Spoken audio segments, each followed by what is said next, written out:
Você provavelmente... Ah, eu peguei o level errado, pelo amor de Deus.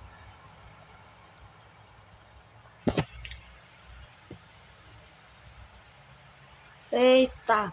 Calma aí. Você tá atrapalhando a gravação esse jogo. Pelo amor de Deus. Beleza. Você provavelmente... acho que o novo top 1 que vai ser verificado. Provavelmente você acha que vai ser Heliópolis. Até porque é um level muito desafiador. Mas na minha opinião pode ser Griff sim, por causa daquela wave no final. Por causa de algumas waves que são difíceis, por causa de umas partes que são invisíveis, não dá pra ver nada. Então é por isso que eu acho... Assim, eu acho que Griff é mais difícil que Heliópolis. A não ser que, tipo, tem umas partes que eu vejo e eu penso que deve ser um pouquinho fácil, mas não é, né? Então é isso, essa é a minha opinião. Não.